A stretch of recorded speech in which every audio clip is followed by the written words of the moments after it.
What is going on? And we are live on this Tuesday night.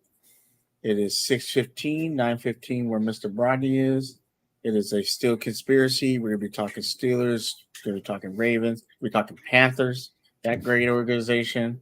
Going to be talking some UFC and maybe some old man gamers. Who knows? Maybe if we have enough time. We'll see. Let's get it started. Image, your beats are so fire.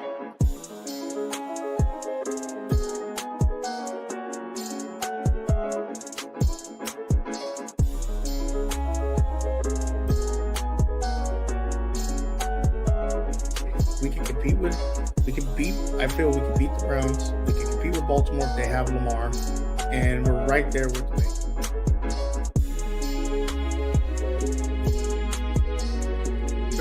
That young man put his life on the line for you, for your entertainment. We were talking all before the game. You know, everyone was like, "Nah, Ravens don't have a shot," and they're right there.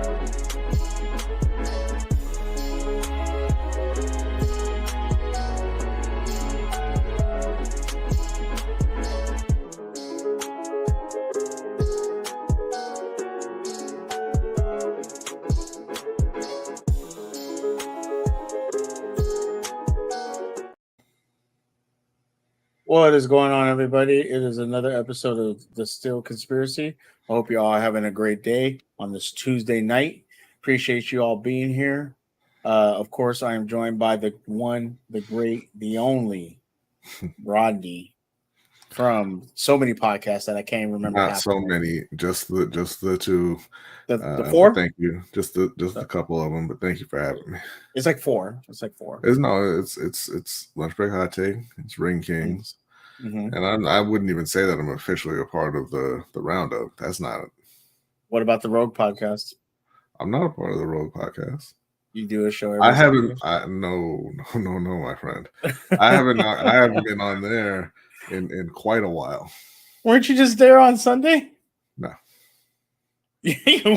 Weren't you there on Sunday? No, I was not. Okay, maybe I was tripping. I was gonna say, but everybody looks alike, but I don't know. Wow. Yeah. Oh yeah. No. What about intentional grounding? No, I'm not on that. I was doing that for a little while, helping him out when he was starting it because I wasn't working at that point. Are you even working now? God damn it. I do all of the work. I work very hard. you know that. I didn't mean to say that. That came out so rude. I'm sorry. It really did. Yeah, Jeremy Miller. Bobby, stop lying. Jeremy, I honestly don't remember. I really don't. It's because he was working hard this week. Because, we go live, and we do shows, and I don't ever know what channel it's on. He just shows up. He just clicks the streamer link and just shows up. Yeah, shout out to Jeremy. Shout out to Jeremy Miller, the one and only Brandon Bozell. What's going on, brother? Hope you're having a great day. D Weezy in the house. Make sure to check him out on Lunch Break Hot Takes Discord. The bets are coming in. That's going to be see how he does this year. I know I'm going to be doing some bets. Jay the 6. Oh, yeah, I was. Because he said it was going to be like 20 minutes, and then it went an hour and a half because he invited Ferris. Yeah, that's what I'm saying. I ain't doing his shows no more. Mr. Jay the 6, my co-host as we cover the Ahsoka series coming out today. It should actually be coming out now. So before you go check that out, come hang out here, and then we'll go check out the Ahsoka series tomorrow. Me and Jay will be doing a live reaction to Ahsoka series or live review of the Ahsoka series. Spoilers, so come check that out. Yeah, I'm gonna watch that tonight so I can actually keep up with y'all with your videos. Right, so then you can actually watch the show when we're talking about. Man, things came up. It was rough. I still haven't seen The Mandalorian. I still haven't. Which one have you not watched? What did you say? The Mandalorian. Oh my god! Yeah, you probably should watch that. Yeah, I should. We should probably get on top of that.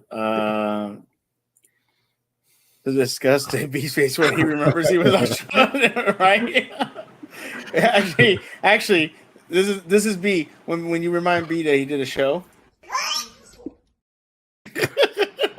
Why do you have that? Because it's amazing.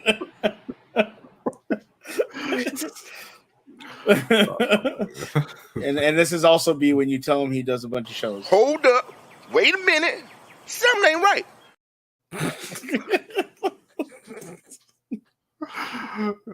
Why do I have these? No idea. Wow. No idea. But let's get into it. As some NFL news, Jonathan Taylor and Josh Jacobs.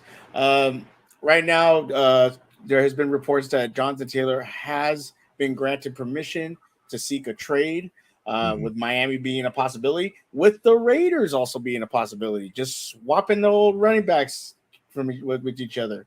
And obviously, Josh Jacobs has also having a contract situation with the Raiders. We don't know where he's going to end up. But we'll start off with Jonathan Taylor, Brodney. What do you think how this situation is going to end? Is he going to stay at Colt? Obviously, he's not going to stay at Colt because their relationship has really gone bad south. But do you think he'll end up in Miami, the Raiders, any other teams in particular? To be honest, it depends on how serious the Colts are about the compensation coming back, right? Because they say they want a first-round pick, which is ridiculous.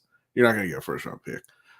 Like, you can't look at your running back who's very young and one of the best in the league at his position and say, you know what, your position is worthless. We're not going to pay you. But somebody better give us a first-round pick to trade for you, and then give you a big contract. So, I mean, I don't think they're going to get that first-round pick, but I think that there are several teams who should be interested. Miami, they came out pretty quickly, or the story about Miami came out pretty quickly, and I think that would be a fantastic move for them. I thought they should have signed Dalvin Cook. But if you get Jonathan Taylor, well, then now it looks then you came out much better. But they're a team that's close, right? You've got talent on defense. You've got Tua, you've got Tyreek Hill, you've got Jalen Waddle. They added a couple of other receivers. I mean, not great receivers, but you don't need great depth when you have those two at the top of the depth chart. They don't have that guy at running back, right? And adding Jonathan Taylor, would make them extremely dangerous on offense. Yeah, especially with Waddle, Hill, Tua, that defense. Now you're bringing in probably a all Pro Bowl running back. Yeah, you're looking scary. And it's like what San Francisco did with Christian McCaffrey, right? You have the coach, because McDaniel came from San Francisco. He was an offensive coach there, and you have the coach who has a great run system. So, in theory, you don't need a top tier talent. You're going to be able to move the ball on the ground just based off of the scheme alone. But San Francisco last year, they got Christian McCaffrey. So you take the best, arguably, run system in the league, and you put in arguably the best running back in the league. Right. And it will be a similar situation in Miami where, you have a coach who can get the run game going on his own, regardless of the talent. And then you plug in an elite talent as well. For sure. DB says Miles Sanders for Taylor straight up. Colts will get more from Sanders than Taylor. What team is on Miles Sanders on? Carolina. Okay. Yeah, no. The Road Podcast says Taylor to Baltimore, and this is what we all think. But no, to be honest, Baltimore's another team. I mean, I know they have J.K. Dobbins. We all love J.K. Dobbins, and he's very talented, right? Some of these Baltimore fans don't right now. Yeah. But he has had trouble staying healthy. That's just the reality of it.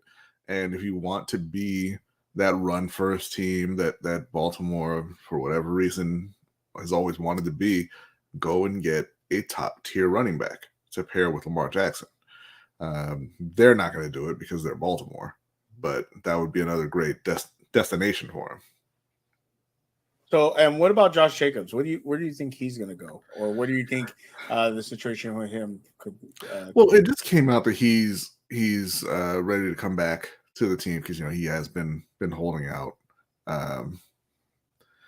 I think he's probably just going to end up staying there and play out this season and hope he gets that offer that he's looking for in free agency. I don't think that But like Derek said, I don't understand what the point would be for the Colts of trading Josh Jacobs or trading for Josh Jacobs when you have a running back who's unhappy with his contract and you're unwilling to pay him. But you're willing to pay I Josh don't really, Jacobs. Maybe they'll be like, "Yo, I'll yeah, pay you." yeah. And the Colts are ridiculous too. You have a quarterback in Anthony Richardson, a rookie quarterback, who has all the, I hate using the word, but all the potential in the world, right? He's got all of the physical ability, and he's starting to put together the skills to play quarterback, but he only played 13 games in college, right? He doesn't have experience, and he needs that. He needs reps, and it's going to be tough regardless for him, right? Because he's kind of learning how to play quarterback on the NFL level, and that's never a great solution. But Never. you had Jonathan Taylor on the team to kind of take some of that pressure off of him. One of the best running backs in the league who you could lean on, and instead you're like, no, we'll go with Deion Jackson. Okay. I mean, he might be a star. We don't know. Look, I'm not saying he can't play, but I mean, you know what Jonathan Taylor is. You know he's one of the best in the league, and you're kind of making that choice to alienate him and get him out of the picture when he would have been of great benefit to your rookie quarterback. Yeah, for sure. Yeah, I can see Josh Jacobs staying with the Raiders. Because like you said, it's come out that he's ready to come back. So I can see him staying with the Raiders. As far as the Jonathan Taylor situation, I don't know. I think I agree with you 100% that you have a young quarterback. Why not keep this elite running back talent behind him, with him, so that way you can take some of the pressure off, lean on him, and help Richardson develop as much as you can, because like you said, he's learning on the fly basically.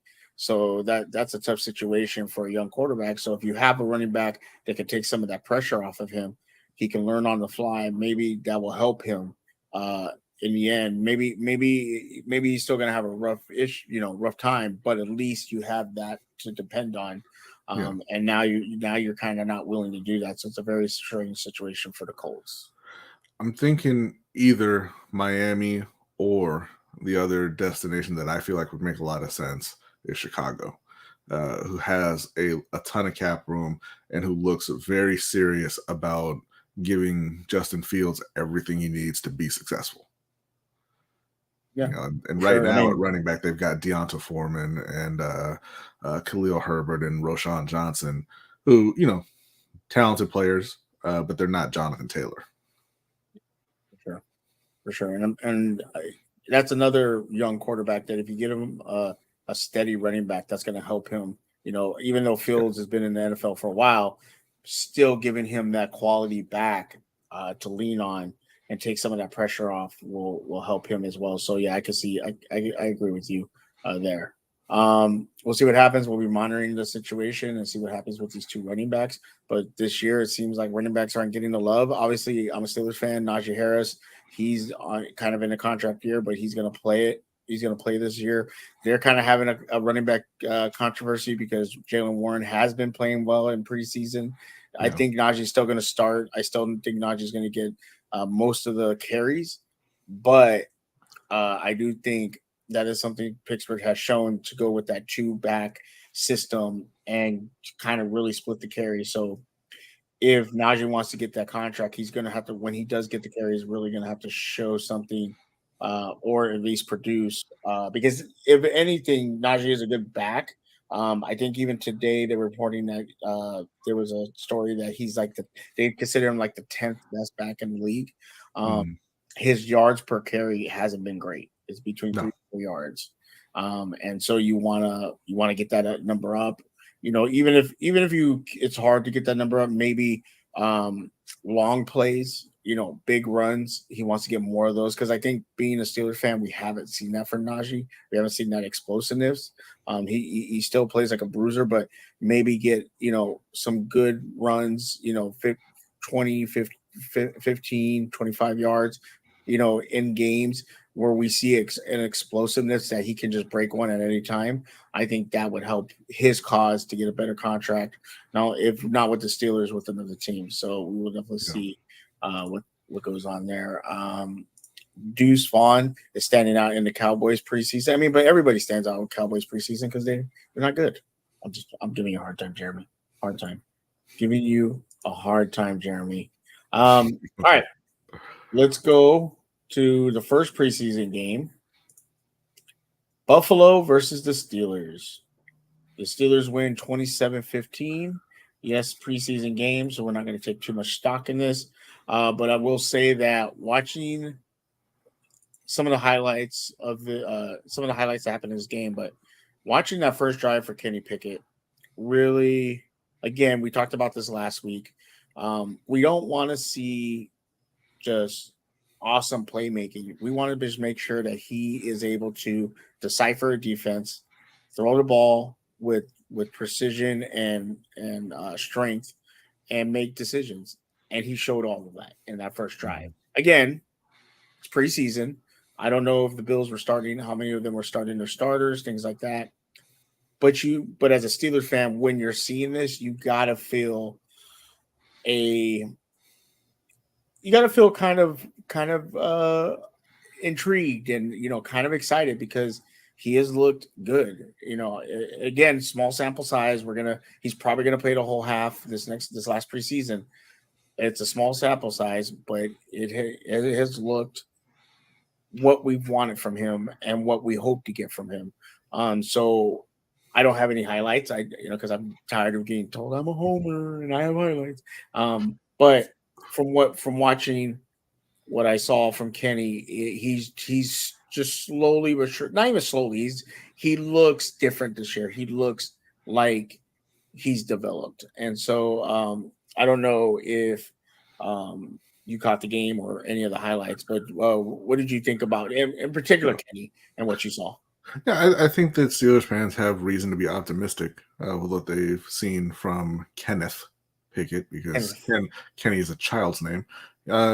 He, to your point, he looks he looks comfortable and in command, right? And whereas last year, he kind of had that look of like they say with the games moving too fast for him, and just kind of I don't want to say panicked, but just a little erratic.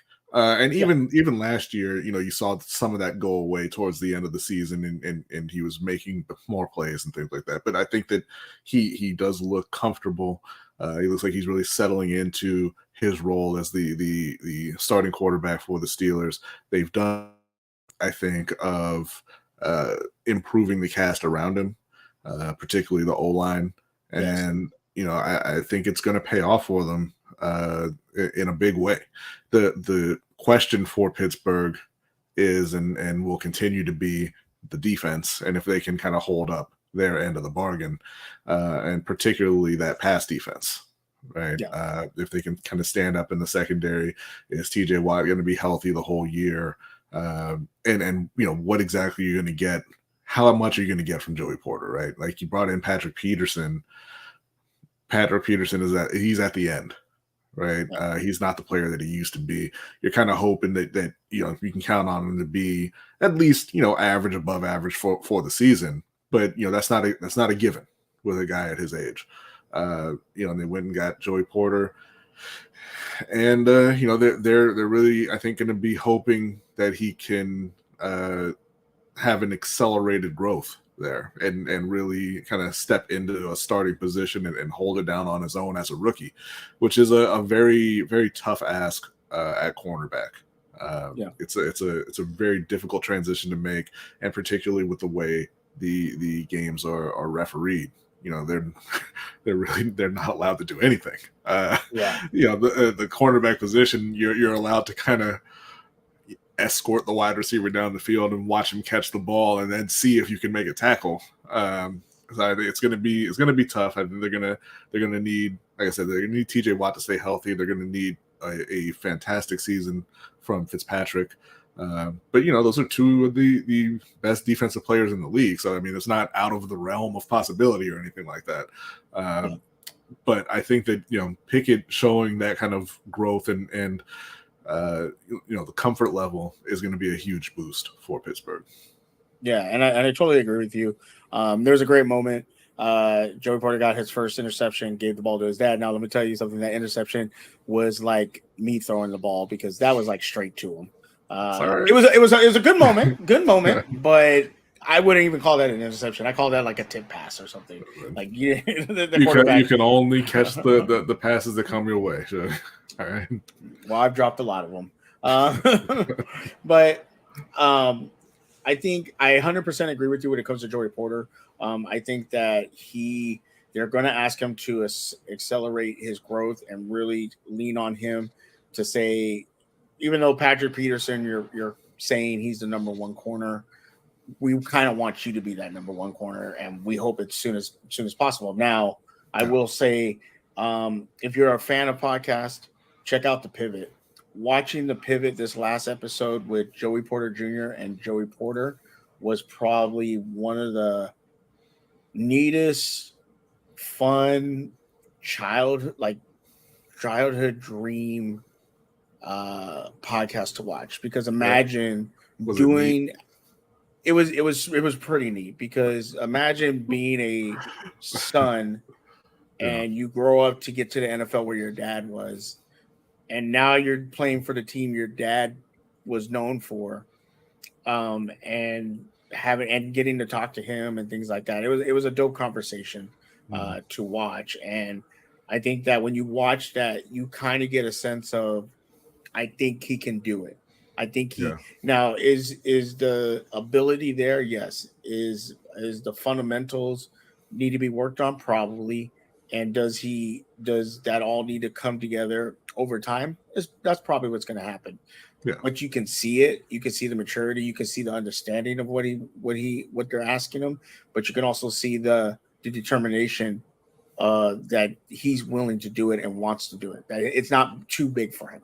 It's not a big stage for him. So I think he's gonna go ahead. I'm sorry. I think he's going to be a really good corner in the league. I think it's going to be tough his rookie season, because not only, like I said, it's a tough transition period for corners coming into the league, but he's coming into a division where you've got T. Higgins and Jamar Chase twice a year. You've got Odell and Zay and Rashad Bateman twice a year. You've got forget Amari Dre Prochet. Cooper. I don't think he's playing in the CFL. Sure, it's all right. He's got Amari Cooper and the rest of those guys twice a year. So I mean, there's not going to be any weeks off for him. He's going to be facing high end talent quite a bit. But you know what though? I think that Nestle, see our guy in the chat there, Big Reg. I think you can be relatively certain he's not going to be a Caillou Blue Kelly. We'll talk about him later on. Because goddamn. Yeah, we're going to talk about him later on, because I did bring him. He is in my notes. Matter of fact. So we are going to be talking about him. I 100% agree with you. And as far as Pittsburgh, you're right. Obviously TJ Watt was a big part of success and failure last year. So I hope he stays healthy. He looks healthy. Cam Hayward looks good. Minka Fitzpatrick looks good. They're finding a stud in Nate Herbig looks like he's going to be he's looking there, maybe. Yeah, he's looking good. You still have Leal, who was coming off the edge, and you have Patrick Peterson. You have Joey Porter Jr. So the mixture of young guys, veterans, it's all right there. Can it come together? Can you be that elite defense? We will see, because you're right. They're going to lean on Joey Porter Jr. a lot to probably cover the number one guy, or to at least make big plays to help them succeed. And as far as the offense, I mean, you're right. The offensive line was the big question, and it's been looking really well. Can it hold up in a regular season game? Can it hold? And it's going to get tested the first week. You're going up against one of the best fronts, the best defenses.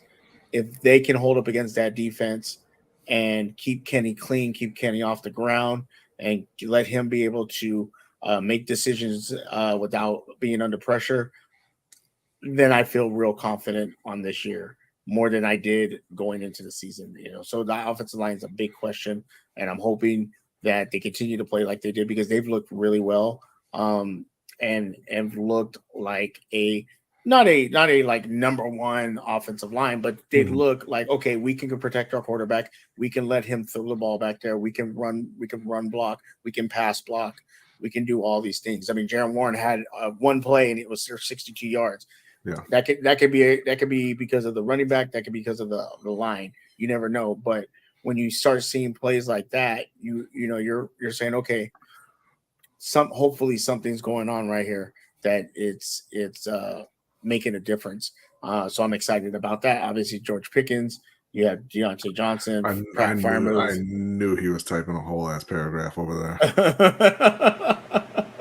I ain't reading that, Reg. The man had 2 minutes of struggle and everybody goes crazy. But last week he was locked down to the point where they only tested it once and he batted it down. We will talk about Caillou Kelly. Caillou Kelly ain't locking nobody down. He got his ass roasted by De'Ami Brown to the point that he cheap shotted him to get him out of the game. Nah.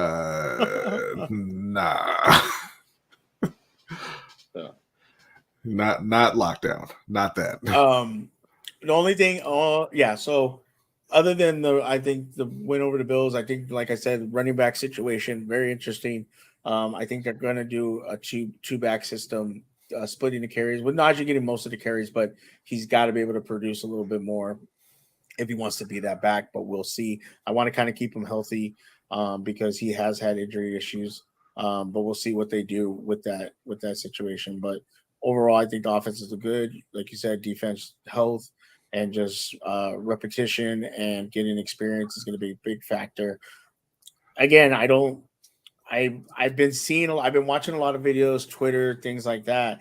Like I watched this video the other day of them picking games for the Steelers, and they put them at 8 and 9. And I'm looking at what the games they picked, and I'm just like, you have us losing to the Cardinals? Like you're not even giving us like that kind of respect. The Cardinals ain't even trying to win games this year. So yeah, and I'm like, what? Like, and it's not even like the beginning of the season, like, or maybe the end when it doesn't matter. It's like in the middle of the season, you're picking the Cardinals over us. It's just weird picks, and so I feel like the Steelers are just not getting that respect, and I kind of feel like they know it, and I especially think if they come out week 1 and beat the 49ers, and it doesn't have to be like a dominant win, but if they win a close game or a slugfest, I think it's going to put a lot of teams on notice because I think a lot of those hard games that Steelers are expected to lose, you're going to kind of flip flop and be like, I don't know. I think they can win those hard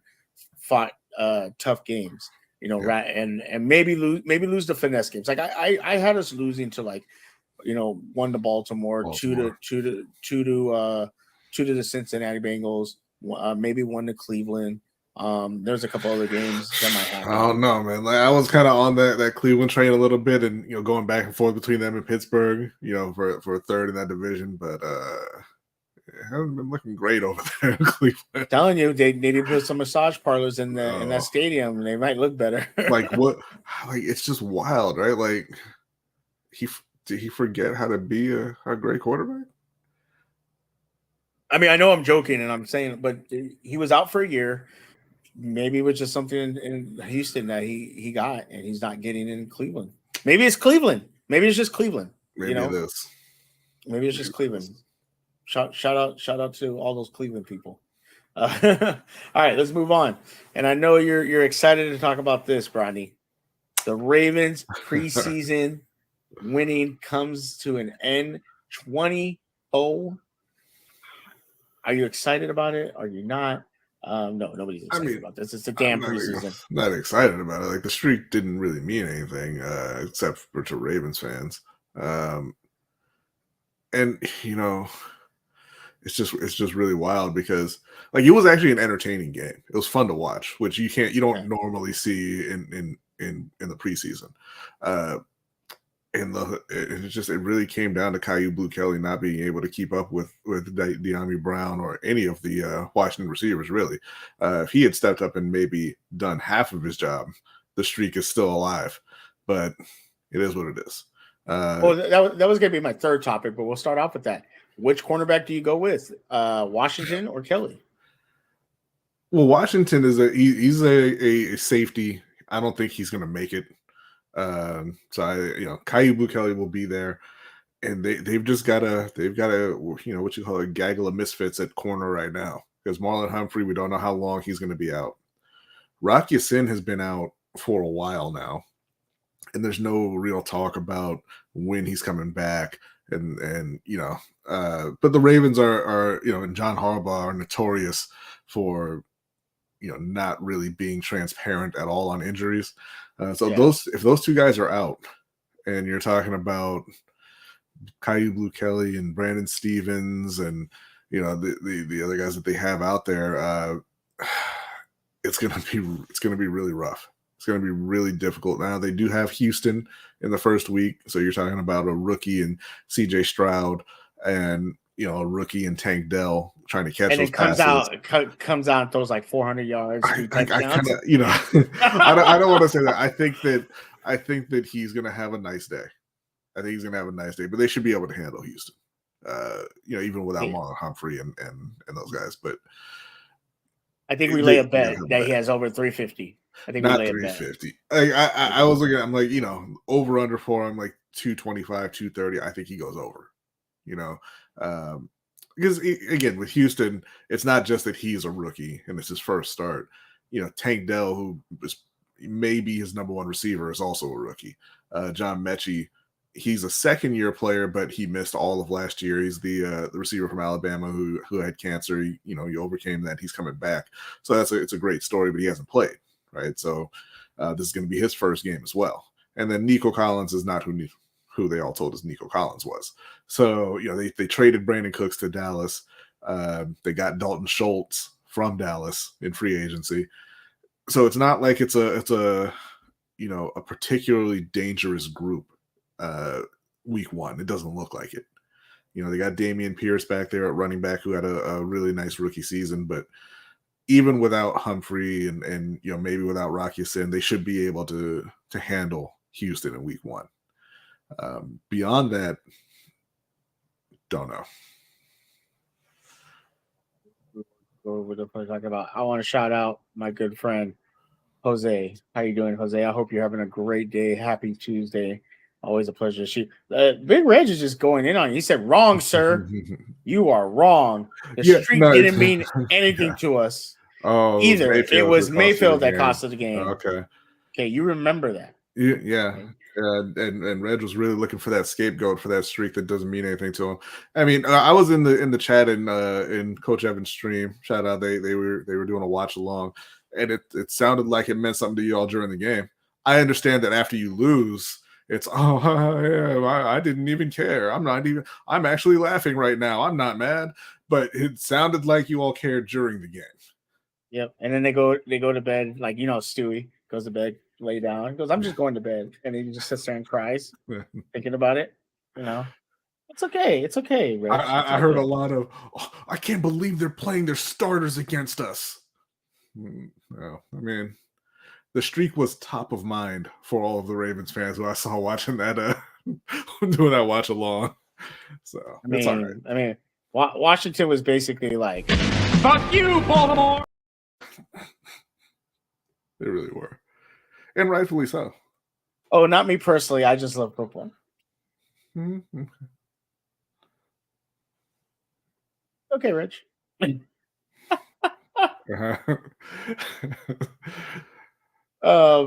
Yeah, so it ends at 24. We already talked about the corners between and you're saying that Washington is because when I was reading the news, some of the news things today for the Ravens, they were actually talking about Washington playing corner. So that was the discussion. That I mean, look, they may move him because he was a safety at Washington. He played for Washington in college, and that's where he's been trying to make the team. But I mean, they're so thin at corner. And actually, Caillou Blue Kelly did get injured in the game. I believe one of their other corners got hurt as well. They said they're not serious injuries, but John Harbaugh's a liar, so we don't really know. And yeah, they have a lot of guys out, and they're scrambling a bit to try and see where those pieces are going to fit early in the season. Like I said, later on in the season, I think they're going to be just fine. When Marlon Humphrey comes back, Rocky Sin comes back, And some of those guys get a little more experience, like Jalen Armour Davis and Pepe Williams. They come back from injury and everything. I think they'll be just fine. It's just that beginning portion of the season where they don't really know who's going to be out there. That could lead to some struggles. And people are taking shots at you. I heard the Panther fans were angrier watching their game. Damn right. Damn right we were. See, because we, unlike Ravens fans, actually like our quarterback, and we don't want to see him getting beat up like that.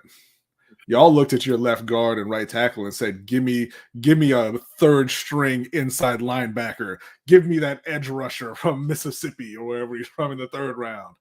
But, it's cool. I heard you have a putrid left guard and just aren't. Emotional damage. Marcus Payne. To me, it's not that we lost; it's an over celebration. I mean, yeah, everybody's fine with celebrations when it's their team doing it, right? Right. The Ravens fans loved it when they were stomping on the Titans logo and everything. Like, so what? They celebrated. So a lot of those guys are going to get cut and never play in the NFL again, and they ended the longest winning streak in preseason history. Of course they're going to celebrate. It was a tough game. You get people talk about, it didn't mean anything. And they're celebrating like they won the Super Bowl and all this nonsense. But on the other hand, they'll also tell you how hard all those guys are playing because they're all trying to make the team. They're all they're playing for a career. Right. So if that's the case and they're all playing as hard as they can, they're giving it everything they have. They're trying to make a career for themselves. They're trying to get a spot on Washington's team, or at least put some film out there for someone else to pick them up. And it's a close, hard-fought game because, again, y'all are out there cheap shotting people. Why would they not celebrate by coming back and beating you? Wow. It is what it is. It is still the preseason. It is the preseason, and but that's a Mark Andrews when he's body slamming people in practice. The battle of the Beltway always means a little bit more. Yeah, that is true. But the players are playing for roster spots, so it means something. Yeah, it does mean something, and I agree with Rodney when you got players out there trying the hardest. It means something. Now, yeah. It's just funny how Ravens fans are sometimes, and like I saw a lot of tweets. Oh, it doesn't matter. Oh, this and that, things like that. But you could tell that it mattered. Oh, I know. I just wanted to mention Mark Andrews. So should I had some topics I want to talk about, but I kind of want to get your do you think that the Ravens should be worried a little bit with how thin they are at corner, and this could affecting the season? Because the one thing we do know, and Ravens usually can get off to a good start, but toward the end of the season, injury sometimes catches up to them. Things happen, and that's where they falter. If they're injured in the beginning of the season and kind of go along the season and not being able to get healthy, could that affect them, and could that stop them from being a top contender in the AFC North or in the AFC? Look, so injuries are always going to be a concern, right? I mean, Marlon Humphrey's not going to miss the whole season, but you have to be concerned about his recovery and making sure you don't rush him back and that he doesn't get re-injured. Same thing with Rocky Sin. I don't think ultimately it's going to be that big a deal. I think it feels like it now, just because you don't know how long those guys are going to be out. You don't know who's going to be taking those spots. You don't know how they're going to play. But assuming Marlon Humphrey comes back healthy pretty early in the season, which is what they've said, how different is it really than last year?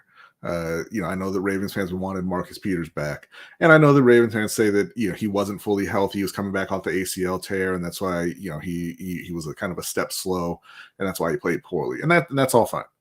But the fact is that he just played poorly, right? So you went out there and you had Marlon Humphrey playing, at his best. You had Marcus Williams for most of the season. You had Kyle Hamilton, and then that cornerback 2 and below on the depth chart, bunch of question marks. and they were the number 3 defense, right? So assuming that Marlon comes back fully healthy, like they let him get fully healthy and he comes back and he's fine, it's not a lingering thing, I don't think it's going to be too much of an issue. The real issue that they're going to have is whether or not they can hold up on the O-line. It looks like from the play in their couple preseason games, it looks like John Simpson should probably be their starting left guard. If he can hold up and just be decent during the season, then I don't think there's going to be any issues for Baltimore. Baltimore is my preseason Super Bowl pick because of the weapons that they gave Lamar, right? Also because you do a Ravens podcast. That's not Three of them. why at all. Three of them. That's not why at all. Because we know what kind of player Lamar Jackson is, and we know what he's done with little talent around him, right? And now you bring in Odell, who looks healthy. You bring in Zay Flowers, who, and granted, I know it's like you said with Kenny, it's a very small sample size with Zay Flowers as well, but he looks phenomenal, right? And you have Rashad Bateman, who is a very talented guy. It's just he's had problems staying healthy as well. So even if Rashad, I'm sorry, don't forget, and was assisting people down, my man just started throwing babies out the window. But we was catching them, unlike Aguilar and his mishaps. I like to put that out there. I was about to mention Nelson because I think that was one of probably the first good like veteran wide receiver signing that the Ravens have done. They're kind of famous for going out there and getting guys who are at the end of their career who used to be good, who don't have it anymore. Nelson Aguilar is a solid receiver, right?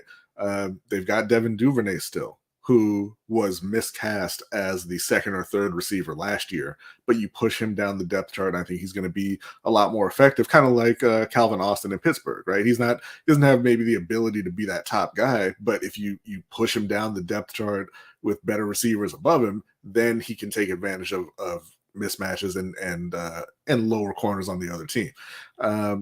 So, and then you add that in with Mark Andrews, who's a good tight end, and Isaiah Likely, who played pretty well last year. You expect him to get a bit better.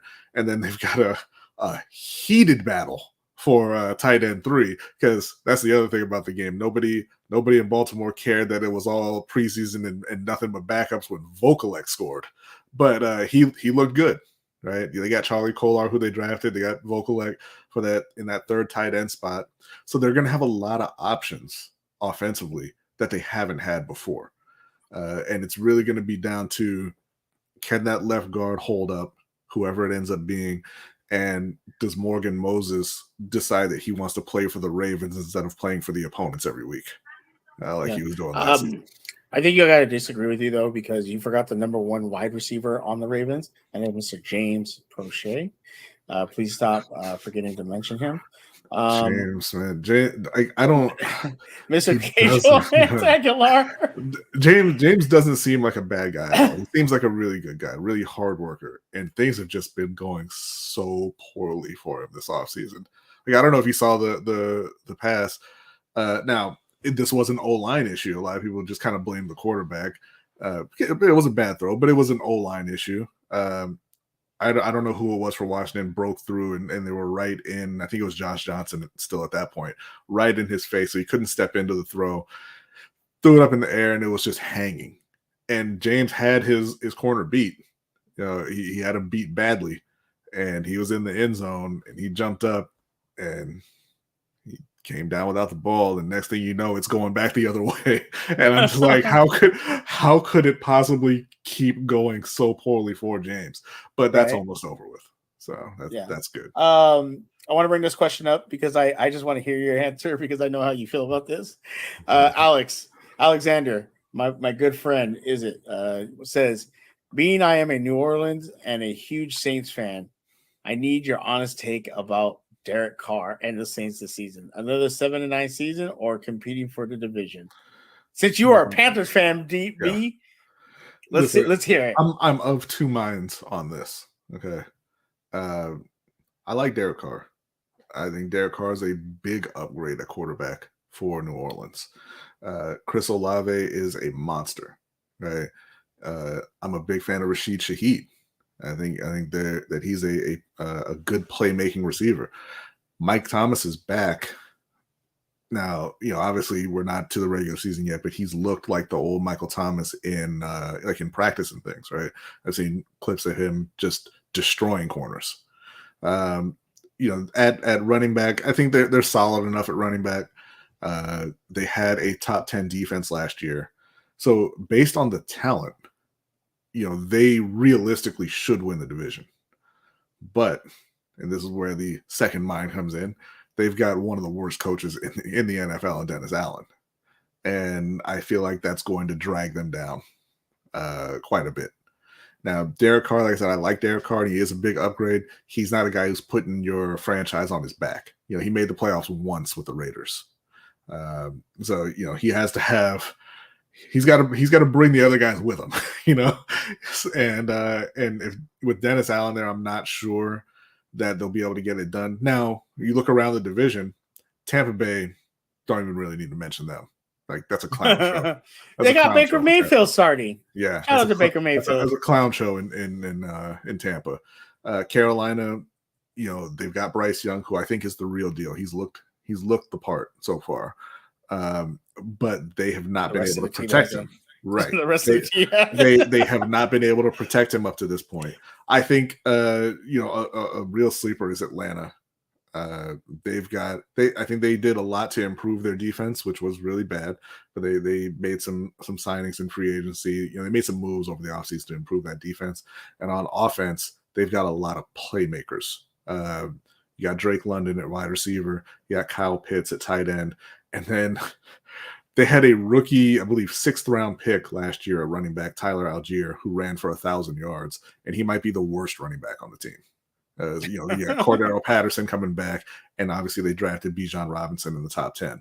So if Desmond Ridder is anything, that's a team that can they may put up a lot of points and win a lot of games that people aren't expecting him to.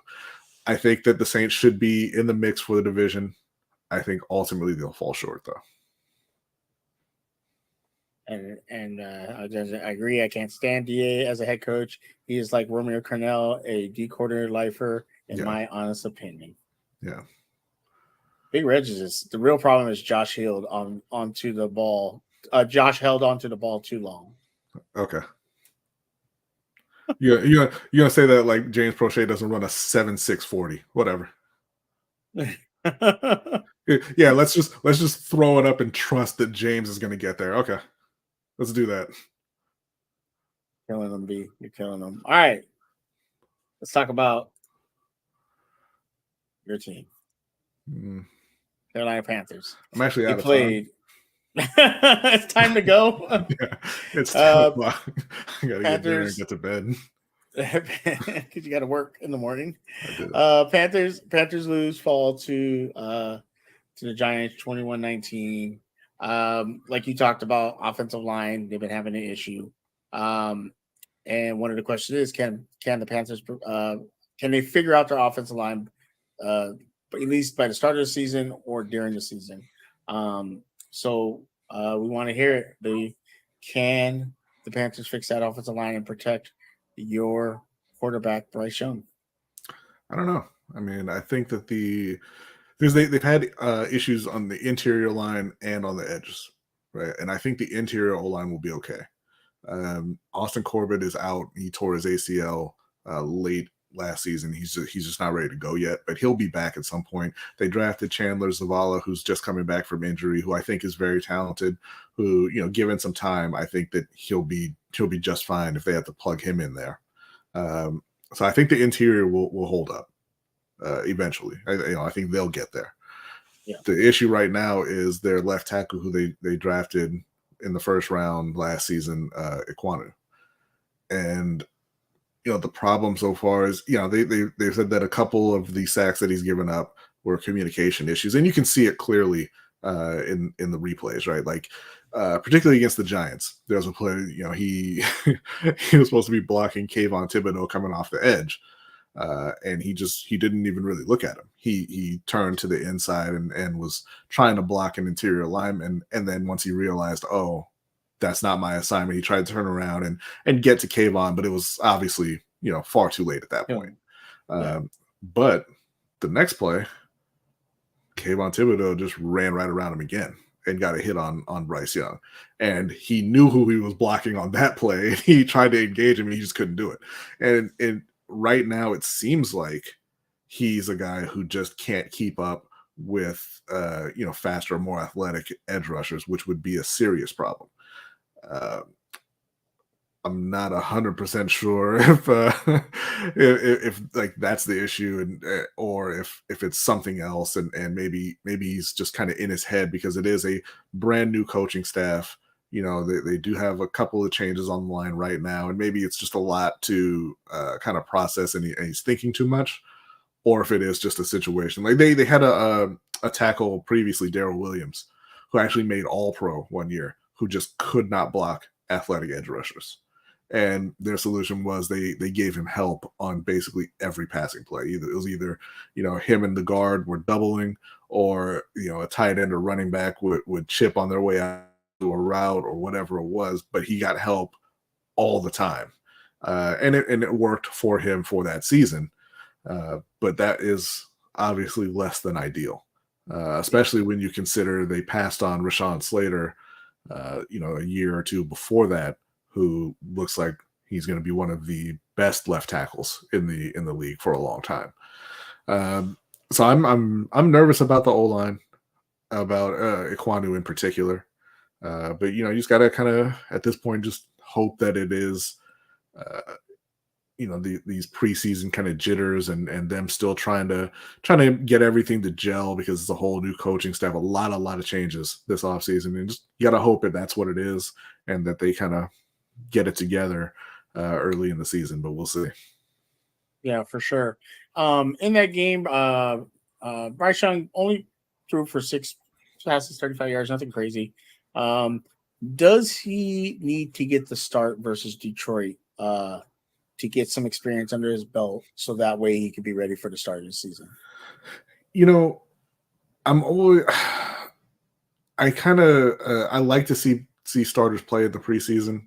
Not like all the whole game or anything like that, but I like to see him get in there and try to get things ironed out, and make sure you got the offensive defense going smoothly, right? That's a big criticism I have of the Ravens, who are just not playing their starters, and I think that's going to hurt come the regular season as well, because they've got a lot of changes and they're just not getting out there to try and get on the same page. With Bryce, I think he looks like, to me, he's ready to go. He's making the throws, he's making good decisions, and the question really comes down to, do you want to expose him behind that O-line in another preseason game? And I think the answer is no. But from what I understand, they've already made the decision that he is going to play. I think the O-line definitely needs to be out there. But I think I would prefer at this point if it was Dalton or Corral, and see if they can get it together with Bryce Young safely on the sidelines in that last game. Yeah, gotcha. Yeah, you always want to try to get your young quarterback work, but if your offensive line is not protecting that well, you're right. The offensive line needs to be out there, and the quarterback that you hope to be the future of your team should probably only get a few series in. You maybe get them more work in practice, things like that. But I think you're right. I wouldn't want to risk it, but you gotta. Sometimes it's just live games is the way to go, and get the work put in. So it's an interesting spot for the Panthers. How do you feel they're gonna do? I mean, obviously Detroit's the last preseason game. What do you want to see in that last preseason game to make you feel comfortable going into the season? I don't know. I think it's going to be tough to feel comfortable going in. Obviously, like we've been talking about, I want to see the O-line perform better than they have. And, to be fair to that group, they have faced 2 really, really good defensive fronts in the first 2 games, in the Jets and the Giants. You want to see better from them. The offense as a whole has has looked really lackluster.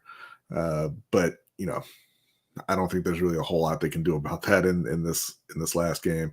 And what I really wanted to see was Amari Barno, see if he can continue playing well and getting after the quarterback from that edge spot, because they do still need to find their kind of second edge rusher. I mean, they signed Justin Houston; he's going to be that guy this year. But they've just moving forward, they need someone there. And I kind of felt like he was stepping into that role and he could be that guy. But I heard he got carted off in practice today.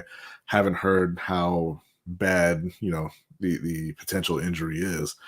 So that'd be really unfortunate if he's out any extended time. But yeah, I think for the last game, it really just has to be seeing the O-line kind of improve over what they've put out there the last couple of games. Sure. Well, we'll hopefully see that. So you can hopefully be able to have something to cheer for and not not be so upset this season, because you didn't really watch any Panthers games last year, if I recall. And I watched, where I could. The problem is, I live in West Virginia and they're not on. But now I've got Sunday tickets, so that won't be an issue this season. You're not supposed to tell people where you live, especially people on the internet. Yeah. Isn't it strange how times have changed? You're not supposed to take food from people you don't know. You're not supposed to get in cars you don't know, and you're not supposed to meet people or talk to people off the internet. Yet we do all three. Yeah. Every day. Every day. You literally met somebody on the internet and got a job from that person on the internet. That's right. No. But it's okay because that job is on the internet. So that's true. That's true, right? You ain't gonna not putting myself in any kind of danger. Very true. Yeah. Let's talk about UFC 292. Now, I do want to go over some of the highlights of the card before we get into the main card. It was very sad to see Chris Weidman was on the prelims to even get on the main card, and got his leg kicked off. Got absolutely Brad Tavares literally kicked his leg into the stands, or to the point he couldn't walk. It was very, very sad to see. I remember Chris Weidman knocking out Anderson Silva, and then Anderson Silva breaking his leg on his leg. Yeah, and that's why he gets what he gets. All right. I'm feeling you're not really happy. You don't really care about Chris Weidman. I don't care about Chris. No, look, I don't. You don't like to see guys get hurt, and obviously he didn't intentionally hurt Anderson Silva or anything like that. Yeah. So I mean, it does suck to see people get, even though it is combat sports and that's it's a fairly common thing. It sucks to see anybody get like really seriously hurt in there. But yeah, no, I've never been a fan of Chris Weidman, because that was the first time I'd seen Chris Weidman was the Anderson Silva fight, and I was a huge Anderson Silva fan. So from that moment on, I'm like, F that guy. You're like screw that guy. Yeah, no, I remember watching that live, and we were at a bar, and when you see him kick and homeboys, Anderson Silva's foot just turns to rubber. Yeah. It was crazy. And then Weidman did it to somebody, and it happened to him. Yeah, that was awful. Yeah, awful. so it's been really sad to see how he's gone down. Once former champion, Marlon Vieira. Considered one of the top bantamweights, possibly going to be fighting the champion at bantamweight. He won his bout against Pedro Munoz. Marlon didn't even have he's not even ranked, so that's interesting. That's interesting. Go ahead. Would you have something to say? No, I mean, look, nothing against Marlon Vera or Munoz, but like I told Jose when it was on, I feel like I've seen those guys fight like 85 times, and I know they haven't, but it just feels like that they're just always just kind of around, and they're only talking about him getting that title shot because he's the guy who beat Sean O'Malley, even though he didn't. I mean, he beat him. Sean O'Malley was hurt; he got injured in the fight, but I think without that, he's not even in the conversation. And honestly, I don't really want to see O'Malley versus Vera, but it is what it is, I guess. Yeah. The newest Irishman superstar in Gary kicked another leg into the stands, and Maggie just kicked that guy's leg like there was no tomorrow. It was pretty disrespectful. That was an interesting fight. This is supposed to be the next Irish superstar. Zhang Wei Li. My God, is she savage? She put a machine. Put a beating on Emmanuel Lemos. Put a beating on her. Yeah. Beat her like she owed her money. Yeah. Just beat her up the whole fight and dominated. I didn't catch the maybe it's here. But the strike difference was 296 to 29. 296 to 20. This is very disrespectful. Very disrespectful. Wow. That is absolutely crazy. Just put a beating on her and did not let up the whole fight. It was very, very crazy to see. And she is a machine. I don't know who's next for her. I know Carla is having a baby. What's going on with Rose? No idea. She had a fight set up, I thought, coming up soon, but I know she's been gone for a while. Paige Van Zant's too worried about OnlyFans. Barber, I don't know if Barber's strawweight. That's what happens when you don't pay your fighters, right? I don't know if Barber's strawweight, but Macy Barber could be up and coming soon. But I just don't see anyone beating Wayne Lee. I honestly don't. I don't see it. Like she just, unless Joanna comes out of retirement and just gets that fire back where she just swings for the fences. I don't know. I don't see anybody that can really dethrone Wei Ling the way she just puts together. And she looked dominant on the ground, which was very surprising. Like you think, okay, yeah, she's knocked everybody out. She hits people, but she was just taking down Amanda and just beating her up. And looked very dominant. I know there was a point where Wei Ling was in a Darce choke, and she fought it off, and so like what, you got to get, you're going to have to get a striker that can strike with her. And I don't think there's anybody out there, maybe Rose, but other than anyone past Rose, I don't see anybody that can do it. Yeah. And I'm not sure that it will get another Rose and Wei Lee fight. I actually thought that Wei Lee won their second fight. Obviously it didn't go that way on the decision, but I'm not sure that we'll ever get to see the third one. But I think, that would be really the only place for her to go right now. But like you said, she's been very dominant, and improving all of the weaknesses in her game. Like I said, I'm not sure who would really challenge her right now. Yeah, I don't really see it. She could be a champion for a while. The main fight, Aljamain Sterling versus Sean O'Malley. This was a very anticipated fight that we were going to see. And it ended in a way I did not think it was going to happen. It looked like Aljo was still moving. I was kind of surprised at the stoppage. That right hand was fantastic, though. Look at this. I'd like to see the final finishing sequence. Look at this right hand, though. Look at the timing behind this. Look at this. Picture perfect.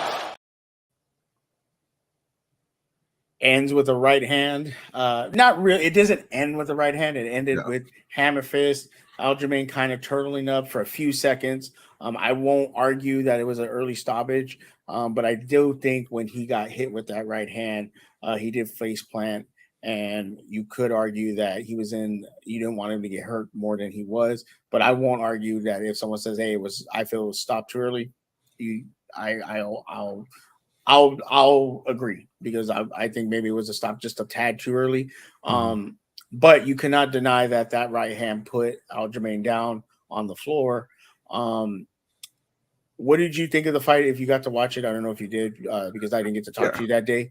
But do you think maybe Aljamain made a mistake, because we know his bread and butter is wrestling, backpack you and choke you out? Did he rush? Was he too hyped up? Like, what were your thoughts of the fight? So I thought Aljamain was going to win, and there was a lot of talk about him saying specifically about O'Malley that all it would take is one mistake, and it was that way both ways, right? Because what happened is he got careless, he rushed in, and he left himself open. I mean, you can see clearly in the replay of the video that he kind of rushed in and he threw a punch that came up short. Like it just he wasn't close enough, and he just left himself wide open. I think it was stopped a little quickly, but I think it was probably going to end right there, regardless. Even if they let it go. So I'm always on the side of stopping it too soon rather than too late. You don't want to see like I said, guys getting hurt in there unnecessarily. But I think that he got a little bit impatient. The first round of that fight, not a whole lot happened. Right. No, they were kind of, they were both throwing feints and just dancing around the ring. And, they landed a few shots here and there. And then at the very end of the round, Aljamain got him up against the cage and, kind of in a clinch and landed some shots and probably won himself the round right there. And I feel like he came into the second round and didn't really want to go that whole 5 minutes again of just dancing around and everything. And he was going to take his shot right there. And try to get a hold of him, get him on the ground, and it was just, it was a little too impatient, I guess. And he played right into what O'Malley was waiting for. He was just waiting for one opening, and he landed that shot, and that was it. Yeah, for sure. I 100% agree with you with that. I thought Aljamain was good. Like he was favored. And like you said, if there was one mistake, either way, it could change the fight. But I thought that he would be able to grind this fight out. I was very surprised in that first round that he didn't really go after takedowns, clinches to try to get him on the ground. Because we know, yes, O'Malley has improved on the ground, but kind of like Israel Adesanya, but he hadn't been tested yet. Like when we saw that with Brunson versus Israel, we said, okay, Israel's ground game has gotten a lot better, especially his defense wrestling. We haven't really seen that from O'Malley. So I thought Aljamain was going to test that early, and he really did it. You're right. The first round was a lot of feigning, a lot of dancing around, a lot of, what are you going to do? I'll wait for you to go, or you go, I'll go, things like that. But that second round, I think he just threw a punch that, like you said, came up short. A very awkward angle, not awkward angled, but kind of just out of nowhere kind of throw. Where he didn't really set it up. He just kind of like ducked his head through it. And as he brought his head up, it literally was just right there, like perfect.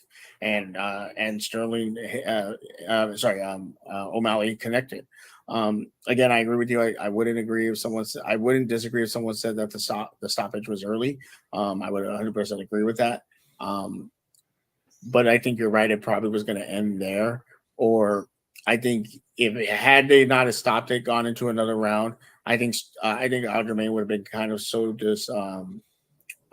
distraught from being dropped like that he would start any feint that O'Malley threw would just throw him off, and that would have been more trouble. So I'm not mad about it.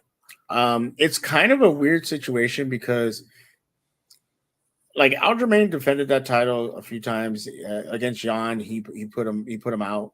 And so I do want to see a rematch, but do you give it to him right away? Or do you give him somebody else? Like, he didn't seem like, what I'm saying? Like most times when champions lose, we'll go to the lab, figure it out, and we'll be back for the rematch. Like, he didn't seem like he wanted a rematch yet. Maybe he wanted to take some time off. Because he has been active, an active champion. So I didn't get that feeling. And if he wanted to get a fight under his belt before going back to O'Malley, I wouldn't be mad about it, because maybe he's like, look, I need to fine tune some stuff, and maybe I need to get back in the lab, fine tune it, fight somebody, beat them, and then let's go back to O'Malley. I wouldn't be mad about it, but at the same time, I feel like if you've defended the championship that much and you've been that active, that you would want a rematch right away. Did you feel that he didn't want a rematch right away, or what do you think his thinking? I wouldn't say that he didn't strike me as not wanting the rematch. I think that, the lead up to the fight, obviously there was a lot of trash talk, And some of it was kind of disrespectful, right? I mean, but they were selling the fight. It didn't seem like there was, too much issue between them. But I think he wanted to.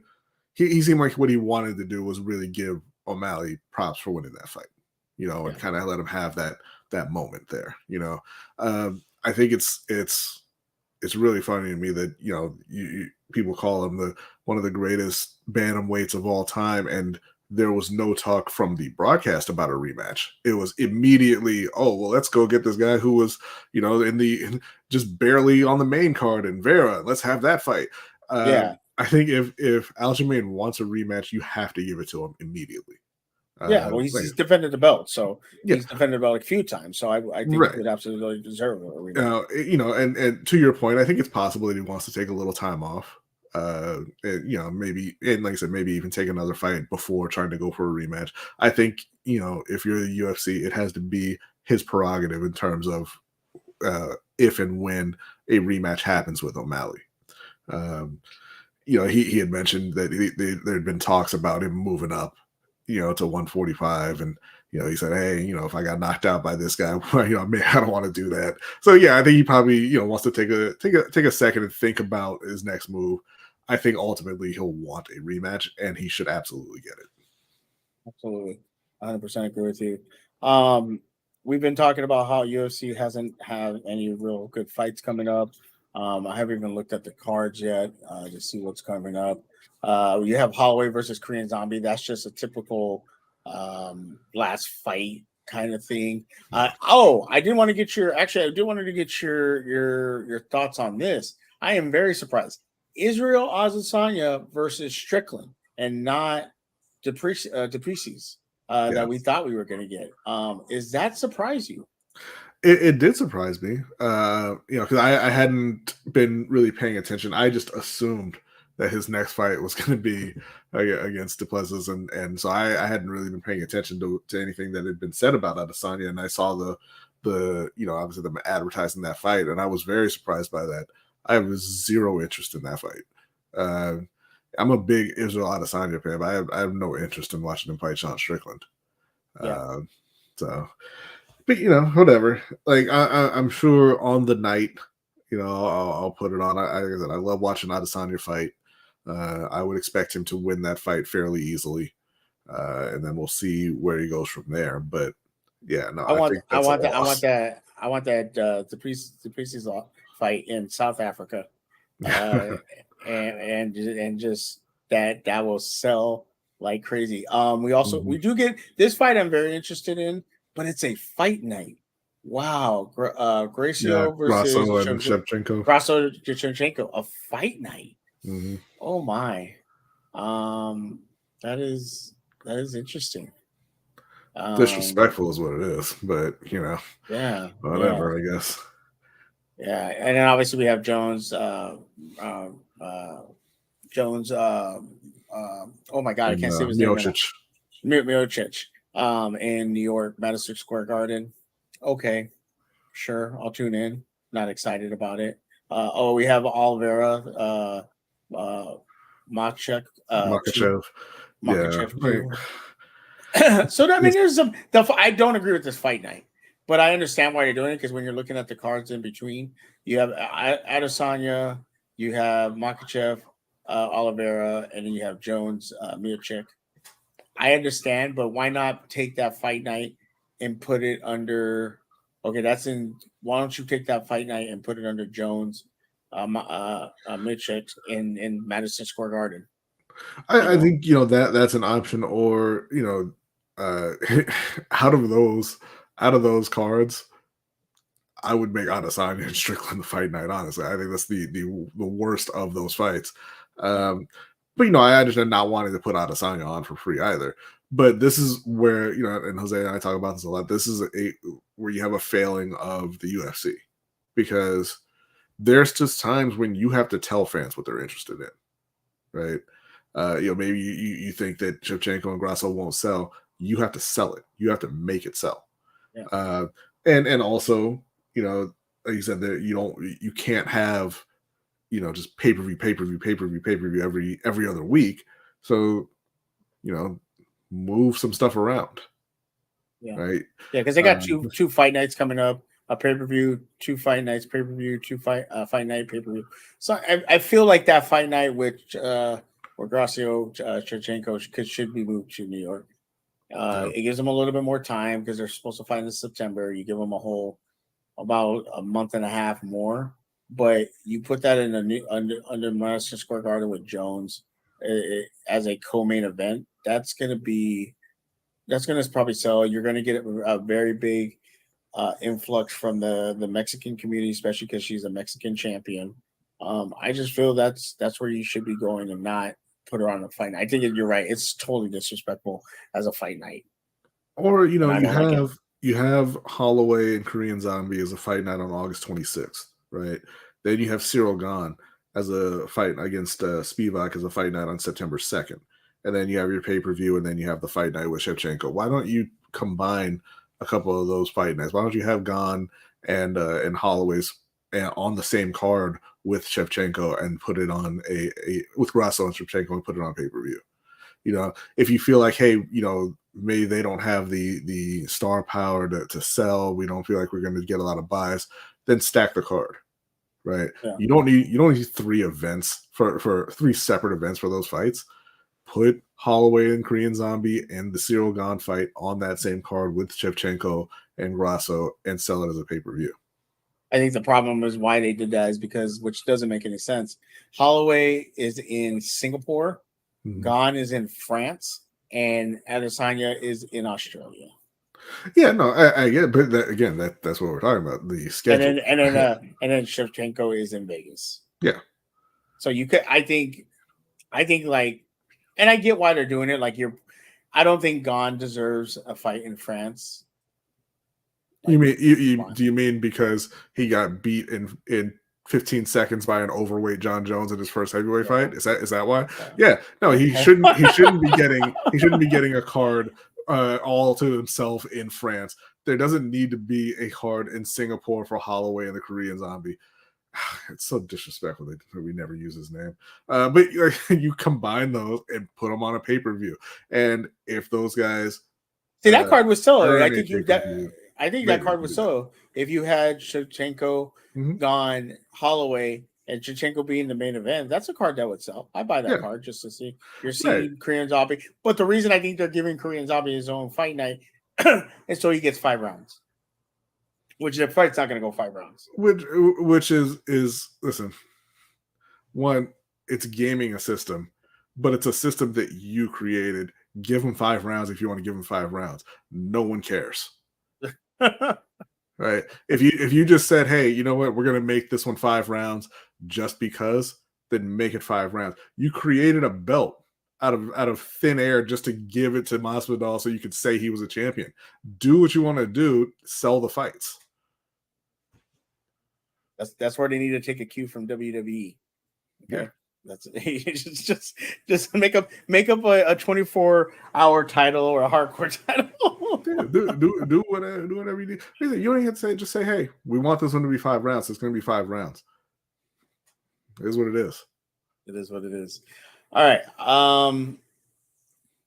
We've been here about an hour, 18 minutes. Anything going on as far as we got Ahsoka coming out tonight?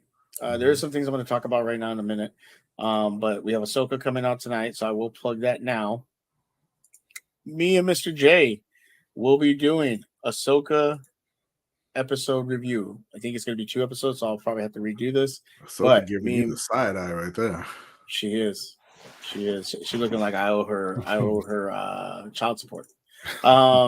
Speaking of child support, I have a new co-host for Late Night Suge Night with Suge Night. Because that's one of the topics we're going to talk about is child support. And that is when my new co-host, Amber, Late Night with Suge Night, will be returning with my co-host, and we will be talking all kinds of things, nerd stuff, game. She is a gamer. She is a big-time movie buff.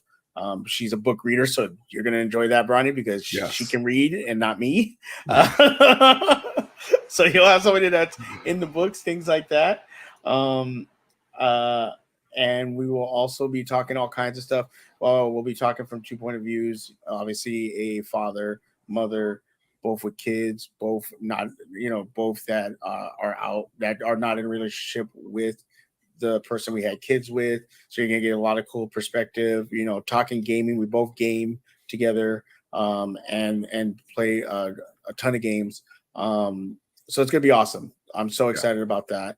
And then, like I said, Ahsoka dropping.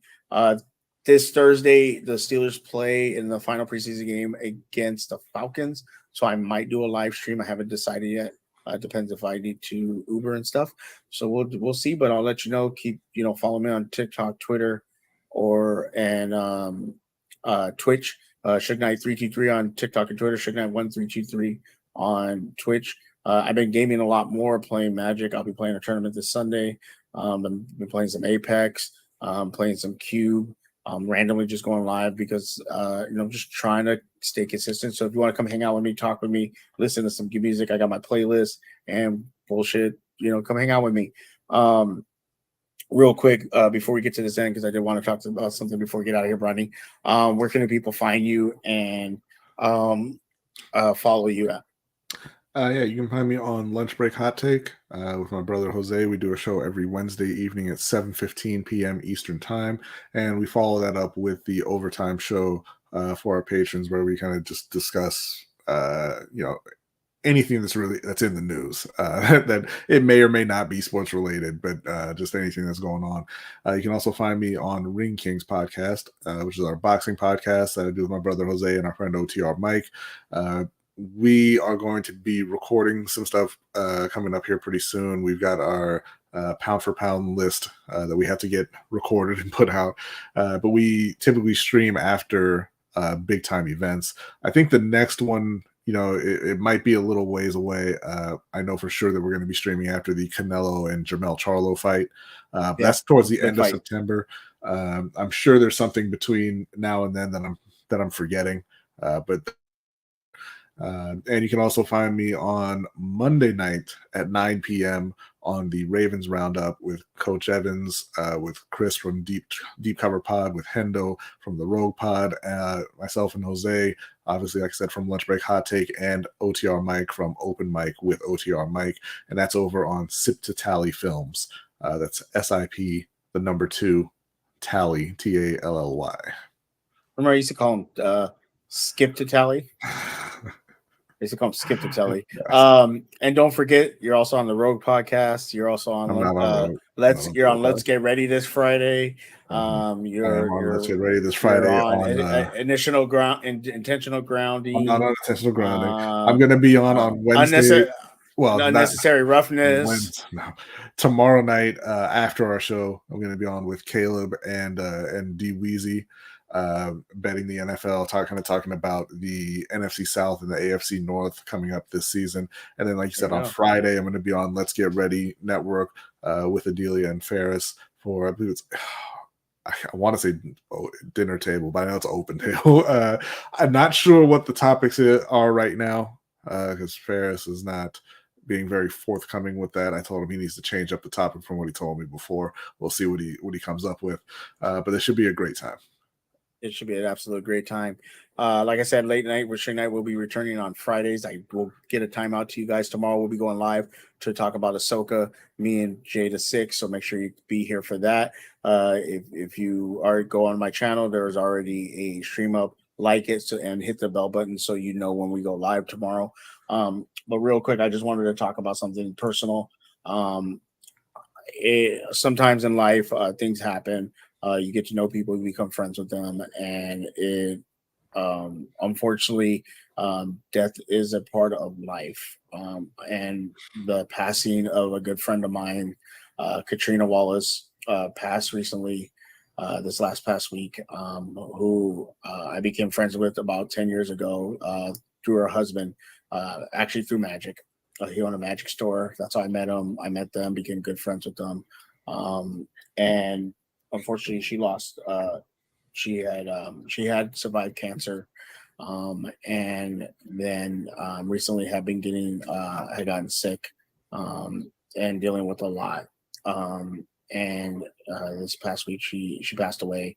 And I wanted to send my prayers and thoughts not only to her husband Dave, who is a good friend, is one of my good friends, but also her family. She will be loved and missed. She was a great part of my life, and she actually, like I said, she brought a funny story, which is funny with everything that's going on. Dave and her were going to get married, and he plays Magic, so obviously he's a nerdy guy. And she came to a couple of my friends and said, "Hey, I would like for you guys to plan his bachelor party because his other friends are doing some nerd stuff, and I want you to have a good time." So we went out to Vegas for his bachelor party. And I will say that I posted on TikTok about a story, and I won't share the whole story, but basically, at one point of the weekend, one of my friends drew up on the back of a girl in a Outback Steakhouse on the strip. It's one of the best stories of my life, one of the best times of my life, because of her. I got to go with her recently to Las Vegas with her husband. We spent time together.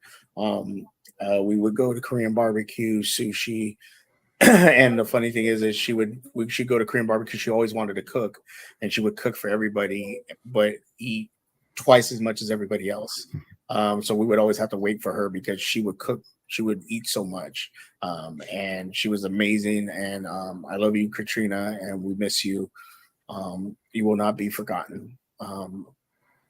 Thank you for everything you did for me. Thank you everything for my family, and thank you everything you did for your husband. Again, we miss you. And so I just wanted to talk about her and how much I appreciate her for what she did in my life and for what she did in all of my friends' lives, bringing us together because we became a group after that trip to Vegas. And we've been all friends for the last about 10 or 11 years, been in each other's lives, got to be there for one of their weddings. And matter of fact, my friend Derek, when he first met his wife, he introduced all of us to her, and it was like this big old "don't mess this up" because he actually likes her kind of situation. And so it was all because of Katrina. So Katrina, we love you and thank you, and you will be missed. I got people messaging me. Why are people messaging me during this? Thank you, appreciate it. Who's the person that's messaging me? Yeah. With that, Bronny, I'd like to say thank you, man, for being a great friend, a great person. Thank you for being here with me to do the show. It is always a pleasure to talk to you. It's always a pleasure having conversations with you. If you ever want to see Bronny and me go at it, join Lunch Break Hot Takes, their OT show, me and him on any topic, go at it. Like, you would think we hate each other, and we don't. We have conversations. We just both get into it. And most of the time I'm wrong. Most of the time he's wrong. Nobody's ever right. No, I'm just playing. But it's fun. It's a great time. Their OT show is amazing. Jose is amazing. Their Ring Kings podcast is amazing. All their shows they do are amazing. So, Bronny, I just want to say from the bottom of my heart, I appreciate you. And thank you for becoming my friend, and then also finding your guys' podcast and sticking with it for the last couple of years now, because that was a very interesting way I found the podcast. Yes. And became a fan of yours. Yes. So I just want to say I appreciate all the racism, but thank you. Yeah, and that goes for you as well. Appreciate you, and you finding us kind of led us into finding a lot of the people in our circle. And we've all become really close. And like you said, it's a great community, a great family. And yeah, I mean, love all you guys and appreciate everybody. And thank you for having me on. I really enjoy being here every week, man. Yeah, I really enjoy having you, and I appreciate everybody that showed up. D Weezy, Is It? I know your name's Alexander, but I only know you as Is It. Living Big with Big Reg, Jose, Roselle, the Road Podcast, Hendo, Jeremy. Appreciate all of you. If you're watching this on replay, please leave a comment. Let me know what you think. If there's anything else you wanna see. Again, Ahsoka tomorrow live stream, and then Late Night with Suge Knight is coming back with my new co-host Amber. So get ready. That's going to be exciting. Once again, I appreciate all you guys. What were you gonna say? Oh no! I'm just excited. I can't. Okay. I love Late Night with Suge Knight. I cannot wait for it to be back.